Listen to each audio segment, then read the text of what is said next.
Hello, everyone, and thank you for joining us this evening for the fourth week of the Rugby Research and Injury Prevention Group 2025 Summer Lecture Series. We're going to start tonight with our featured speaker, Dr. Nailah Coleman. Dr. Coleman is an associate professor of pediatrics at the George Washington University School of Medicine and Health Sciences, pediatrician, and sports medicine physician at the Children's National Hospital located in Washington, D.C. She is a fellow for both the American Academy of Pediatrics and the American College of Sports Medicine. Dr. Coleman, when you are ready, could you please share your screen with us? So I'm going to talk today about osteochondral defects in athletes. I have no disclosures. Okay, so hopefully by the end of this talk, those who are attending will be able to describe the anatomy and physiology associated with osteochondral defects, explain the clinical presentation of a young athlete with an OCD, utilize available diagnostic methods in evaluating for an OCD, develop a treatment plan for an athlete with an OCD, and provide guidance for prevention of OCDs in young athletes. So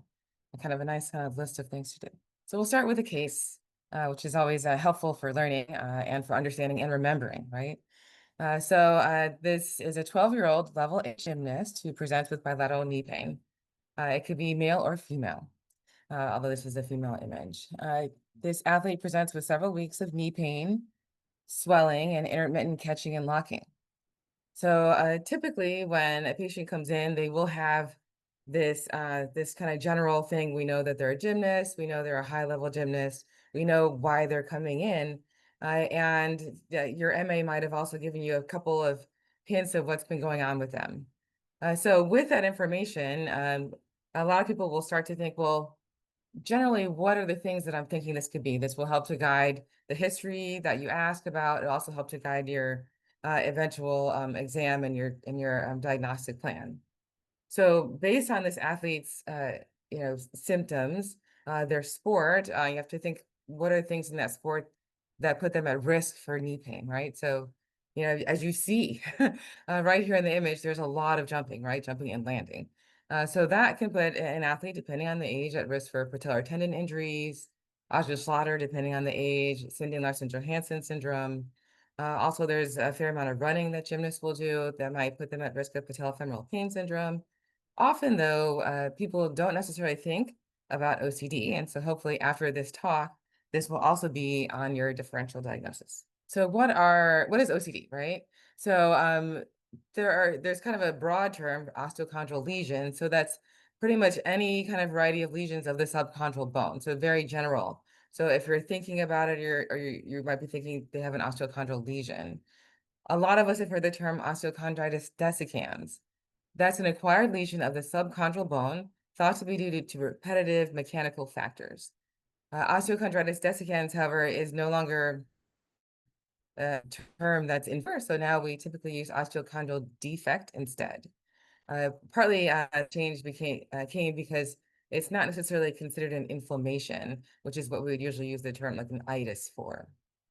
Then there's osteochondral fracture, which is an osteochondral defect with associated disruption of the articular cartilage. So all of those are osteochondral lesion, and then you've got your defect, and then the fracture, which is like a worsened defect. When thinking of the anatomy, we can start thinking about what puts an athlete at risk for osteochondritis, osteochondral defects. So the first is unossified epiphyseal cartilage. So that is cartilage that's a little bit at risk. It's not as strong. There's also involvement, as I mentioned, in the diagnosis, in the definition of the subchondral bone.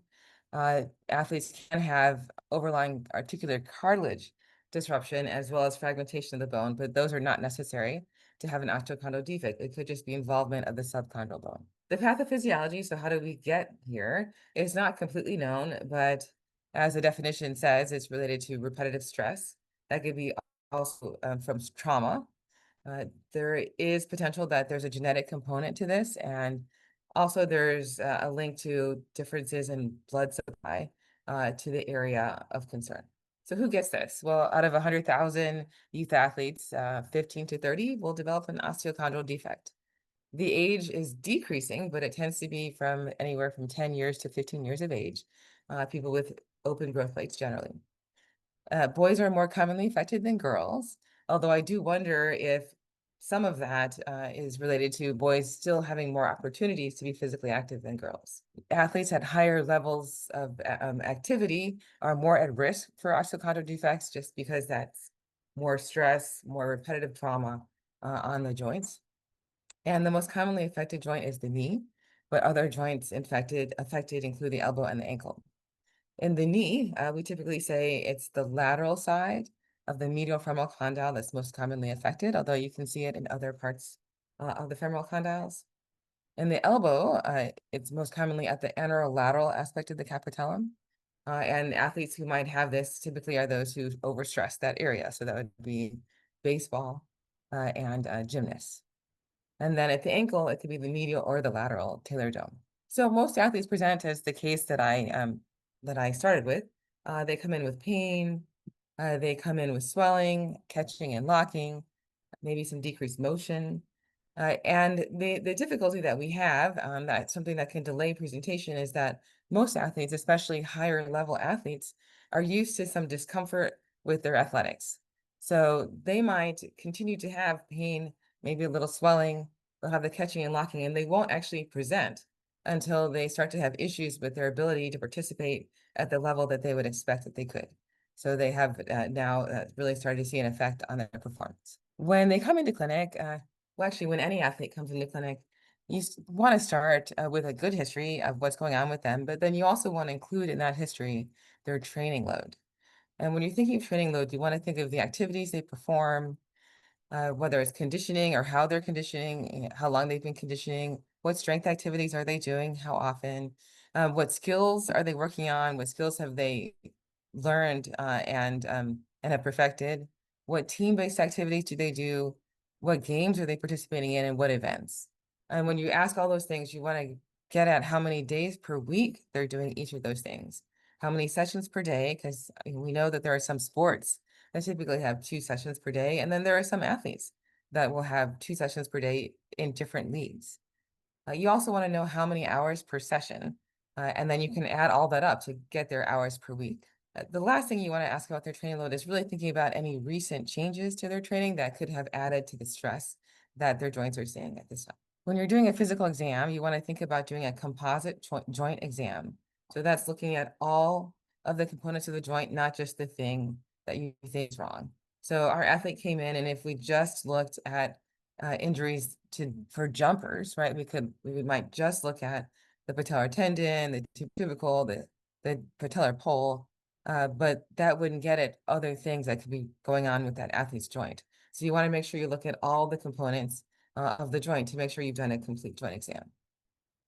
Other things to think about with osteochondral defects particularly are certain signs that you might find when you're doing a physical exam. So there's a test called Wilson's test that's helpful for diagnosing, actually increasing your suspicion for knee osteochondral defects. With Wilson's test, you have the athlete laying on their back on the exam table, their knee is flexed, and you will hold their knee and hold their ankle, lifting it up, and you will internally rotate the tibia, which will subtly move the tibial spines and then straighten the knee. And those spines will now be in a position to potentially put a little extra pressure at the lateral side of the medial femoral condyle. And so if they have pain, then that would be a positive Wilson's test, and that might help you have higher suspicion for osteochondral defect in their knee. In the capitellum, if you're examining the elbow and you press and you notice a lot of crepitus, clicking, popping, and pain, you might have a higher suspicion there. Although what we really need for diagnosis is some kind of imaging. So when you're thinking of imaging, you want, especially for OCD or really many other lesions, is you want to think, what can I use to diagnose it? And then for lesions that have differences in appearance or they can progress over time, you want to be able to characterize the lesion with your imaging, and then you also want to note any complications from the imaging. So those are the kind of things that you're thinking about when you're looking for OCD. So to diagnose an OCD, usually would use an X-ray that can kind of let you know that the lesion is there. It can also tell you if there's any displacement. On the X-ray, you might look for a focal subchondral lucency, marginal sclerosis, and maybe a fragment might be present as well. I've got some pictures from Radiopedia that you can see have OCD in the knee, To the right of that is in the elbow, and then below that is at the toes. CT, using similar modality, also offers similar benefits, but we generally start OCD evaluation with X-ray. To stage the lesion and evaluate stability of the fragment, we would get an MRI. And there you would be looking at fluid signal intensity to see if there's a fragment, looking at bone marrow edema. And you can see these are some images for MRI for the knee, the elbow, and the ankle as well. So once you diagnose an OCD, you want to start thinking, if I've got a certain type of athlete, a certain type of lesion, maybe I can treat non-surgically, and then I've got an athlete who has something else, and I might treat surgically or recommend surgery or surgical consultation. So non-surgical lesions usually can be found in younger athletes. They are typically stable and they're usually small. When you're thinking of conservative management, it would include rest, activity modification, obviously. You might also start bracing, particularly with the knee and extension with ambulation. And you also work on physical therapy. There are some who might also consider vitamin D and growth hormone, but you also might at that time consider including other colleagues in that therapy. Surgically, athletes might need surgery if they're older, if they have unstable or large lesions, or if they failed conservative management. So if you tried with a younger athlete with a stable lesion and it didn't improve, you would still consider surgical referral. There are always emerging therapies in surgery, but some surgical techniques that are used are microfracture to help increase blood flow, autologous chondrocyte implantation, and osteochondral autograft transfer, all to help stimulate growth in that area. So when you're counseling athletes, whether you're going conservative or surgical, things that you'll talk to them about in terms of what their prognosis would be based on the size of the lesion, where it's located, and if it's stable, right? So lesions that are larger, lesions that are located in less vascular areas, lesions that are less stable have a lower prognosis. So capillary lesions particularly are more likely to present with an unstable at diagnosis, potentially related to regional blood supply, but also could be delayed presentation. Patient age is also a factor. So younger athletes have more growth cartilage, which is much more vascularized. So they have a better prognosis than older athletes. And then patients with a higher activity level can have a lower prognosis. You can also counsel athletes about potential complications. Obviously, someone who had this already, especially if it's related to their sport, their technique, or their genetics, then they could be at risk for recurrence. And then also, this is a lesion that could be impacting the joint, and any injuries to the joint line can also lead to increased risk of osteoarthritis in the future. So when you have athletes come in to see you who are well, who are coming in for a sports physical, who are coming in just to talk about training, or who you're seeing for some other purpose. I do general pediatrics, so I will see athletes for many other reasons. You can still counsel them on what they're doing with their sport. Just check in. What's their training like? What's their conditioning like? Are they taking rest breaks during the season or during the year? Are they working on their technique? Have they evaluated? Do they continually reevaluate their technique? Are they working on their skills? Have they worked to improve or add new skills? And how often do they do that? You can also ask them if their coach and any trainers that they have on their team are also working toward those ends with the guide with a plan to keep a healthier athlete. You also want to make sure that they have appropriate and adequately maintained equipment so that their equipment isn't something that is leading or lending toward their injury. And the last thing is to really encourage them to seek medical evaluation if they have pain, especially pain that's persistent, pain that won't go away with the typical things, so that they can present with an earlier, smaller, more stable lesion, as opposed to presenting after quite some time with a lesion that's unstable and a fracture fragment. Other things to think about are just generally making sure that they are participating in strength training and flexibility programs, so that their overall technique with whatever athletic activity they select will be appropriate. So let's see. So when thinking about OCDs, you want to think that they occur in juvenile OCDs occur in unossified epiphyseal cartilage and subchondral bone, most likely due to repetitive stress and trauma to that area. A young athlete with an OCD typically presents with pain, swelling, and mechanical symptoms, but usually they don't present until they've had some kind of loss of function or performance.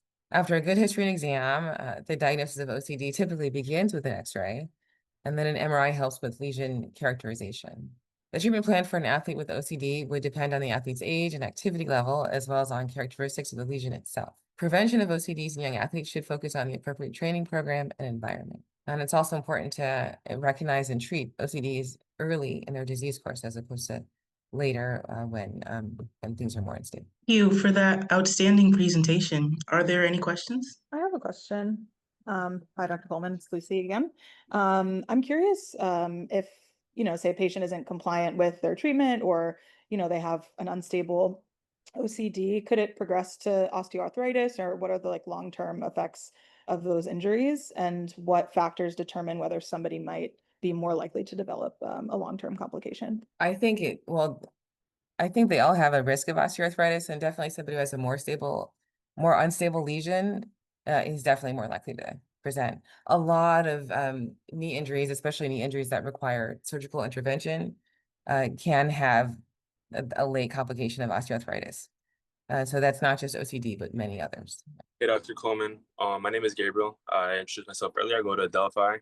I have a question regarding my own experience with knee pain. I wanted to ask you, how often maybe do diagnoses or in the hospital or in the clinical setting, how often things get mixed up? Because there was a point where I was told I had Osgood-Schlatter's, then it was something else, and it was something else. So I was wondering, how do you really know what something is? Well, so it really starts with a good history, right? So you want to know exactly when they're having problems, and sometimes there's overlap between different things. Do a good exam, and depending on what it is or what you think it is, you might start with a brief treatment course. I think the most important thing, because there's nobody's perfect, and there's an art to medicine, is to choose the most likely thing and start a treatment course and then reevaluate. Right. So I think generally patellar tendonitis or something like that, Osgood-Schlatter is more common than osteochondral defect. So most providers would probably think that, especially if you have a tender tibiotubical video sport that really stresses that area, they'd probably be thinking that. But then reevaluation is so important, and I usually have people come back in 4 weeks, 6 weeks, and see how they're doing. And I tell them if it's not improving, then we'll look for other things. Good afternoon, Dr. Coleman. My name is Asha. Thank you once again for taking the time to do your presentation. My question is more about pharmacology. So I know that with cartilage, there's restricted blood flow, and I know surgery would often do, I guess, like an immediate repair of that lesion. But regarding pharmacology, what is the timeline in which a lesion will subside? I think pharmacology, as I had said, using growth hormone, which is still kind of in the newer things for rehabilitation, and vitamin D, I think those would just be adjuncts. So you would still be doing other things. So you wouldn't just give somebody vitamin D. You wouldn't just give somebody growth hormone. If that was something that you worked with your endocrinologist to do, you would still be doing the other things. So you would, if they were conservative, you would still be doing therapy, you would still be doing bracing. And if they needed surgery, you would still be doing those general surgical techniques that I had said. So pharmacology wouldn't be the only thing that you would do for treating this. Thank you. Hi, oh, sorry, or, um, hi, Dr. Coleman. My name is Mina Ko, and I'm a rising senior in high school. I wanted to ask, you mentioned more invasive or more complex treatments, or also less invasive treatments.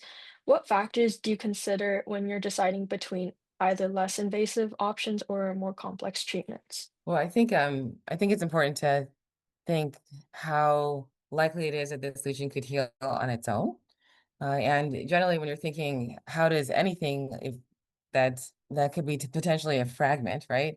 How would that heal? And so you would want everything to be closer together, right? So, if you've got, you know, a, a small fragment, but it's very close, that would be more likely to heal conservatively.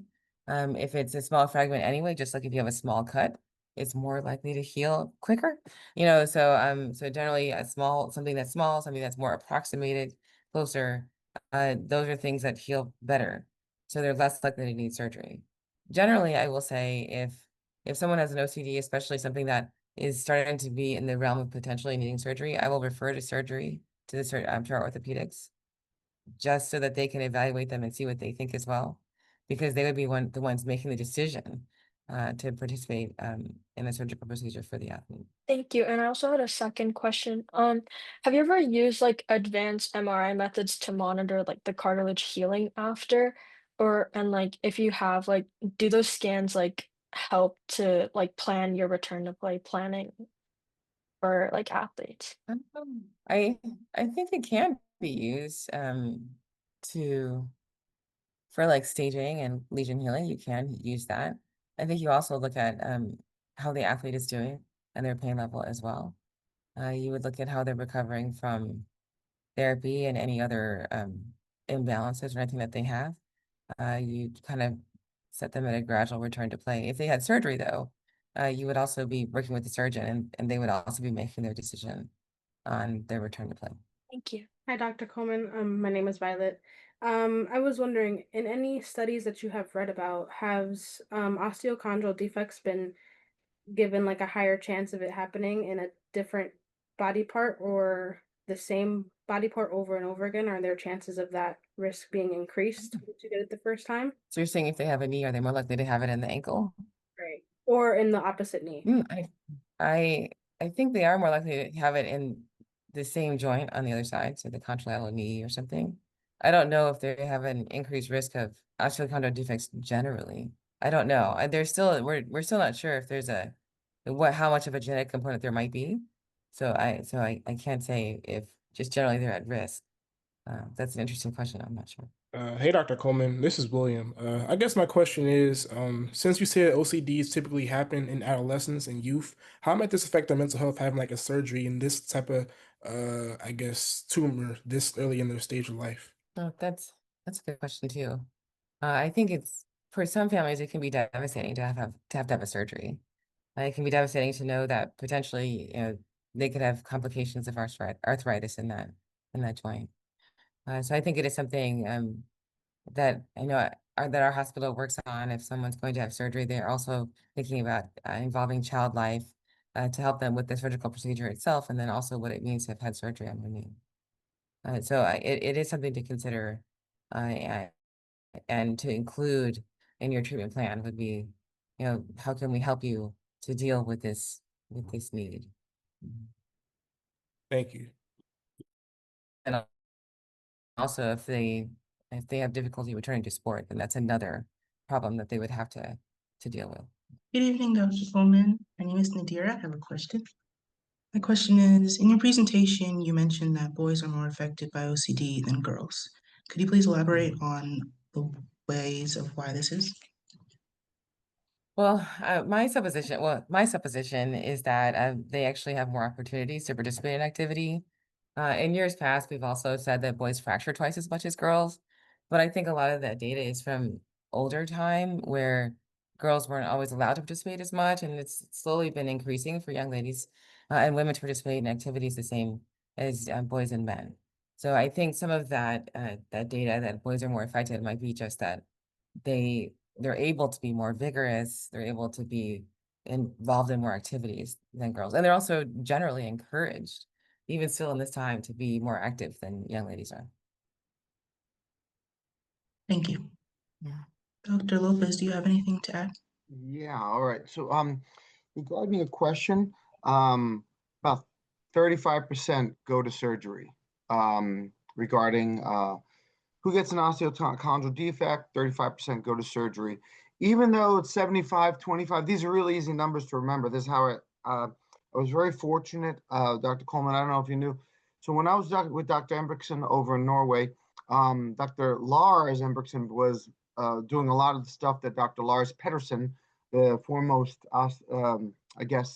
osteochondral defect cartilage physician back in the day, but maybe he is now still considered one of the pioneers in that aspect of mosaic plasty, bovine matrix.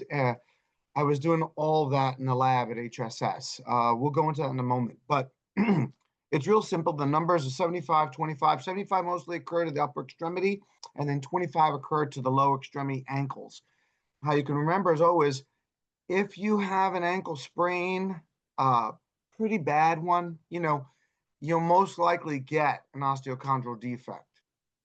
You'll get a knocking off of the distal, fibula, the tibia, the lip of the tibia. The whole point is that then that becomes like a little mouse, they call it, and it floats around the joint.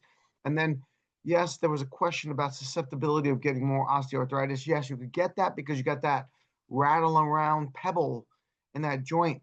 It's very similar to the whole P in the mattress regarding the meniscal tears or something. Once you put pressure on that joint, it's a intermediate or an infrequent joint pain in the ankle and knee, and these osteochondral defects present that way.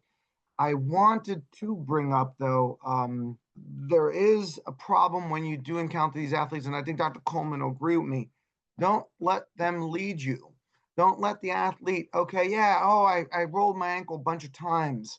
Don't let them pull you down that pathway thinking, oh, it's just a rolled ankle. It's probably a ligamentous, anterior talar fib. You're thinking of all the topical, you have to think there may be a bone bruise. There may be something else if they do have this chronic ankle instability, this chronic ankle rolling, maybe even with elbows. I think what happens is that youth, as Dr. Coleman alluded to, even in, well, women do have a higher pain threshold, so that's one thing. But I do think also younger boys in their athletes have exposure to healthcare professionals more so than female athletes. So I'm just going to put that out there. I think that's also something maybe why we don't have, and maybe only right now are we really getting true numbers of what the concussion awareness is. But in that aspect, I think if an athlete does have pain, it needs to be really evaluated. If you're dealing with a high level athlete, or that this athlete's going to be repeating, going back to play, you need to really tell them they need to be worked up, because you need to rule this out. You need to get rid of this problem, because an OCD can become, avascular, problematic. Once you knock that piece out, it's difficult, the lack of blood flow, it's pretty much going to die and just become a pebble. And I think Dr. Coleman will agree with what I'm saying. It's challenging. Yeah, I with these agree. young athletes. Yeah, they'll usually you're thinking, I don't know, something just doesn't seem right. You see them, you did, they did the ankle exercises, they're wearing the brace, and they're even the still not 12 better, NSAIDs. We've yeah, tried the they're still 12 not better. NSAIDs, and then, once they start weaning themselves off, and they maybe they'll go to practice, and it just tweaks them again. You have to really kind of pull them and work them up, because you're the last, you have to make a decision and draw the line in the sand. The athletes aren't going to like you. Yeah. And although I presented it like just X-ray, then MRI, sometimes people went, they had a minor injury, they went to the ER and they had an X-ray and it was negative. And then they're still having this problem, then get another X-ray. Don't feel like, oh, that first X-ray was fine. You can repeat it, and sometimes you'll see it then, and you couldn't see it the first time. And always make sure that initial incident is documented, because that's when as Dr. Coleman was alluding to, you can go in 2 weeks, you'll see that line of ossification, that line of healing on the bone, in theory, on the repeat X-ray. So say they can't afford an MRI, fine, no problem. I've dealt with the athletes, right? You can't force them to get an MRI. They don't have the insurance. So you can maybe just get them into an urgent care, something that they can get, maybe a quick X-ray. And at least if you repeat it, for a fact you see something there. And you give them that history as well. It's going to help the radiologist. Right. So I just want to say another thing is, if the athlete tells you they got the pain, please do check joint above and below. That's really something that we really try to emphasize. I think that, so I want to talk about an athlete, and it was really, really tough because I had to pull him from the Northeast Olympic Development Academy just before we were going down for the tour. Cancun, Costa Rica, but you could just imagine how impactful it was for me to have to, but he just was not healing for his ankle. And I am glad we pulled him. He didn't have an osteochondral defect. I was under the impression that he might have had that or bone bruises because of his ankle pain. He ended up with osteoarthritis of the navicular bone in the foot. So I want you to understand he probably sprained it, and he could have ended up with avascular necrosis of this bone because of its lack of blood flow. So you have to, and Dr. Coleman will agree with me, like, I just lucked out that I didn't pull, I pulled him because, and we didn't take him on the trip. I said, I told the coach, I said, look, he can't run left. He just can't juke left because of his foot pain. He'll never make that gap up, and everyone will always have to reach to him. And, you can't afford to hurt another player because one player's hurt. Well, I agree. And I often will say, when you go out there and you can't participate, because it's hurting, you're not gonna perform the same. And I will try to tell this to the athletes, so you're gonna look silly, so that way maybe they'll not their vanity maybe will help them not want to be out there looking silly, But then I say, but you could also, because you can't do something, you could hurt, with your ankle or your knee, you're gonna change your mechanics and you're gonna hurt something else, and that something else could be even worse. And so even just on them. And then like Dr. Lopez said, then you've got teammates who are trying to make up for you too. And then that could change their participation in their bodies too. And just one last point, surgically, when you're doing the different types of procedures, we did the drilling, we did, mosaicplasty, and then there's also maybe a bovine matrix, and then also, there's a couple of the abrasion, but no one really kind of does that.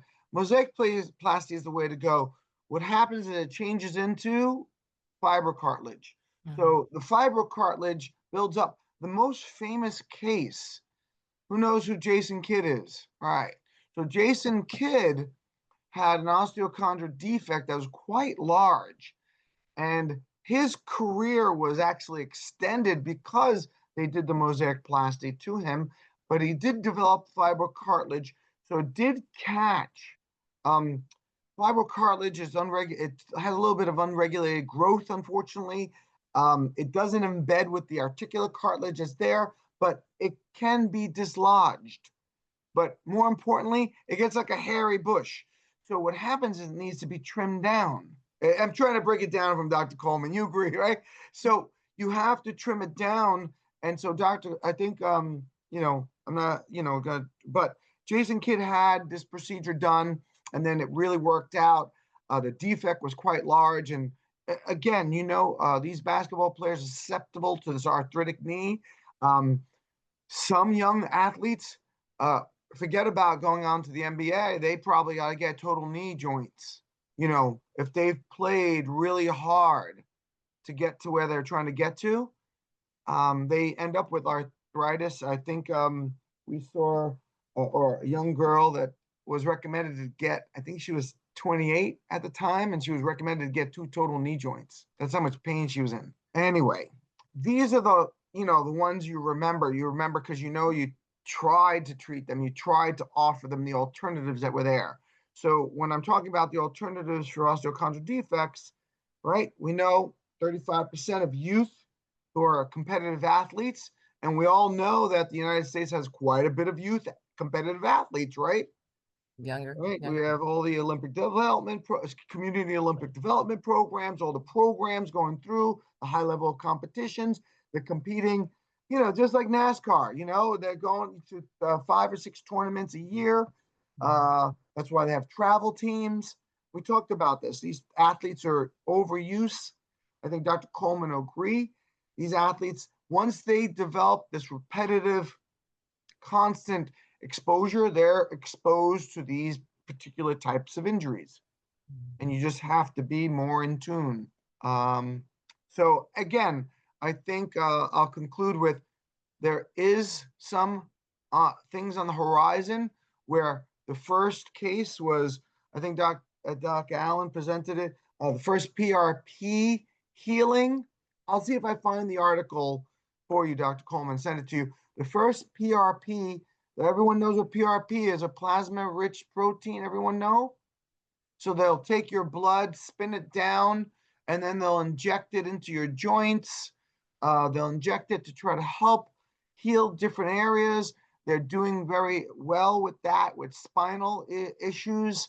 But they have now just documented, the first case where PRP healed an osteochondral lesion in an athlete. Major, major breakthrough, everyone. This is really, really good stuff for everyone, for your future patients, intervention stuff. There's an opportunity now to do something less invasive than that mosaicplasty. Did anyone look up what mosaicplasty was? It's a little aggressive. You have to take those plugs from the non-abrasive sides of the articular cartilage and then plug them into the defect, but then you have to make the defect even larger. Like I said, I was very lucky to be involved in all that early, stuff, learning about this. And for Dr. Coleman, we didn't even discuss this topic. Once she presented it, and I know she was going to present it, I was like, wow, great. It's really because it brings it round to where I can tell her, now, PRP has been so well used and we've been getting great outcomes in other areas that now we can do that. So, I think the osteochondral lesion was in the talus, and they said that it healed. And that's really a problem because once you can't, listen, you can walk around with a painful elbow, but if you can't walk, Right. it becomes very problematic. Anyway, on that note, anyone have any questions for that? And Dr. Coleman, any points? I Sorry. think something else that you said, we've got all these athletes who are just putting themselves at risk with all this extra activity. I think William McIntyre had brought up the mental health, and I think that's a big thing because athletes who are in thousands of leagues and they don't really do anything else, then they've got an athletic identity that it's like their sport. And then any injury at all that says that they can't participate, they're done. They've got nothing else. And so that's something else to kind of consider is that they should have an identity that's separate from their sport so that they're like a human person who can contribute to society in a different way besides their sport, because it can be devastating if that's all you do and you're not able to do it anymore. Yes, and I think you'll be happy to hear we have something on the horizon of that nature, but we'll discuss that in the future about that. I think Philip, who brought up the question, Will, right? Yeah. So yeah, I think Will and Philip can work on that. I think that'll be a great opportunity. But we'll let you know about that in the future. You know how we are. Okay. Any questions for Dr. Coleman, everyone, or myself? And we can talk about that bovine matrix stuff and all that. And it was really cutting edge stuff back in the day. It's just a long recovery of instability. That's really the problem with these procedures. Dr. Lopez, I actually have one question. I was Yeah. looking at a picture of the procedure Jason Kidd got done. It showed me this picture. Yeah. That's a mosaicplasty, right? When you take off the plugs from the lateral aspects of the knee and then plug it in to the actual defect on the frictional surface, right? Yeah. So when you discuss the aspects of the joint, you discuss it by frictional surfaces and that. So obviously they take it from the lateral aspect and then they plug it in. Again, they try to do it, but the thing is, you have to be, capable of staying immobile for almost 3 to 6 months. So that leg is in a lockout brace for a long period of time. You can't knock it out after you just put it in. Right. So you kind of have to let it heal. And this is where I think not only is the surgery costly, maybe it's back in the day it was like 10 grand and insurances weren't covering it. then you have to have the ability not to be able to work or move. So that's another cost factor. So you can just someone to help you. imagine only these $1 million athletes can do this kind of stuff. Right, because you would need a caretaker as well, depending on your age. Well, we're not even getting to Yeah. that yet, Dr. Coleman, right? There's got to be someone's got to feed you. You're right. Yeah, and fix everything clean. Yeah. It gets very unique. Like I said, when you read these articles, you really have to just kind of whittle it down to the realism of it, right? We talked about there's always ideal, right, guys? And then there's realistic, these procedures can be done and they've shown great outcomes, but they're very, very invasive, costly. If you don't get good exposure, so this is a surgical thing. Like I said, if you guys decide to go procedure based, if you cannot visualize it, you've got to cut it open. So you can try laparoscopically, you can try arthroscopically, you can try, but then if you don't, and then they do minimally invasive surgery. But then if you can't see it, then you got to cut the kneecap right open. One of the other things to think about are the healing potential of the athlete, right? So they have to have good blood flow to the area. You have to talk to them about their diet. Are they doing any drugs? Do they smoke? All those things also factor into whether they're going to have a good operative repair. So those have to be part of your counseling if you're going to, actually, regardless, but definitely if you're going for surgery, you want to make sure they're doing those things. Totally agree, Dr. Coleman. We'll definitely send over some of those articles. Any questions, anyone? And as always, Dr. Coleman, what a great talk. Love it. Stimulate all the kids into thinking about it. That's all you can do, apply the science, read, and find out where we're at, what we're doing, how we're pushing the envelope, what's next on the agenda, how can we do better? It should always be, right? Continuous improvement. All right. We can always do better. That will conclude week 4 of the Rugby and Research Injury Prevention Group Summer Lecture Series. We'd like to give a big thanks to Dr. Coleman for joining us today and everyone in the audience in attendance. Thank you all for attending.